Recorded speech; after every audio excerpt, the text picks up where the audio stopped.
Hello दोस्तों, Hindi story अड्डा पे आपका स्वागत है। तो आज लेकर आई हूँ मैं एक कहानी जिसका नाम है दो हंसों की कहानी। आखिर इस कहानी में होने क्या वाला है वो तो कहानी आगे पढ़कर ही पता चलेगा। लेकिन उससे पहले आप लोगों ने अगर अभी तक चैनल को सब्सक्राइब नहीं किया है तो सब्सक्राइब कर लीजिए। और अब बढ़ते हैं अपनी कहानी की तरफ। बहुत पुरानी बात है, हिमालय में प्रसिद्ध मानस नाम की झील थी। वहां पर कई पशु पक्षियों के साथ ही हंसों का एक झुंड भी रहता था।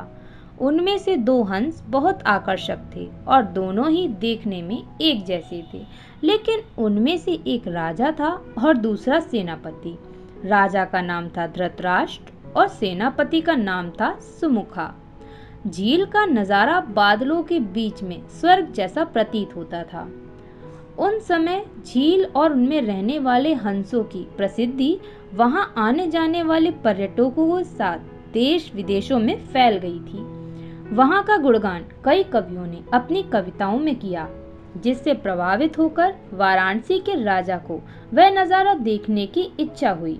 राजा ने अपने राज्य में बिल्कुल वैसी ही झील का निर्माण करवाया और वहां पर कई प्रकार के सुंदर और आकर्षक फूलों के पौधों के साथ स्वादिष्ट फलों के पेड़ लगवाए। साथ ही विभिन्न प्रजाति के पशु पक्षियों की देखभाल और उनकी सुरक्षा की व्यवस्था का आदेश भी दिया।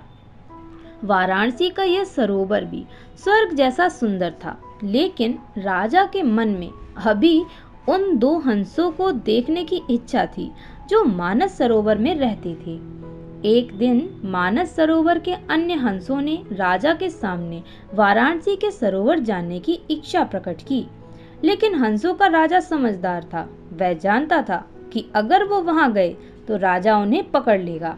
उसने सभी हंसों को वाराणसी जाने से मना किया, लेकिन वो नहीं माने। तब राजा और सेनापति के साथ सभी हंस वाराणसी की ओर उड़ चले। जैसे ही हंसों का झुंड उस झील में पहुंचा तो अन्य हंसों को छोड़कर प्रसिद्ध दो हंसों की शोभा देखते ही बनती थी। सोने की तरह चमकती उनकी चोंच, सोने की तरह ही नजर आते उनके पैर और बादलों से भी ज्यादा सफेद उनके पंख हर किसी को अपनी ओर आकर्षित कर रहे थे। हंसों के पहुंचने की खबर राजा को दी गई। उसने हंसों को पकड़ने की युक्ति सोची और एक रात जब सब सो गए तो उन हंसों को पकड़ने के लिए जाल बिछाया गया। अगले दिन जब हंसों का राजा जागा तो भ्रमण पर निकला तो वह जाल में फंस गया। उसने तुरंत ही तेज आवाज में अन्य सभी हंसों को वहां से उड़ने और अपनी जान बचाने का आदेश दिया। अन्य सभी हंस उड़ गए, लेकिन उनका सेनापति सुमुखा अपने स्वामी को फंसा देखकर उसे बचाने के लिए वहीं रुक गया। इस बीच हंस को पकड़ने के लिए सैनिक वहां आ गया। उसने देखा कि हंसों का राजा जाल में फंसा हुआ है और दूसरा राजा को बचाने के लिए वहां खड़ा हुआ है। हंस की स्वामी भक्ति देखकर सैनिक बहुत प्रभावित हुआ और उसने हंसों के राजा को छोड़ दिया। हंसों का राजा समझदार होने के साथ साथ दूरदर्शी भी था। उसने सोचा कि अगर राजा को पता चलेगा कि सैनिक ने उसे छोड़ दिया तो राजा इसे जरूर प्राणदंड देगा। तब उसने सैनिक से कहा, आप हमें अपने राजा के पास ले चलें। यह सुनकर सैनिक उन्हें अपने साथ राज दरबार में ले गया। दोनों हंस सैनिक के कंधे पर बैठे थे। हंसों को सैनिक के कंधे पर बैठा देखकर हर कोई सोच में पड़ गया। जब राजा ने इस बात का रहस्य पूछा तो सैनिक ने सारी बात सच सच बता दी। सैनिक की बात सुनकर राजा के साथ ही सारा दरबार उनके साहस और सेनापति की स्वामी भक्ति पर हैरान रह गया और सभी के मन में उनके लिए प्रेम जाग उठा।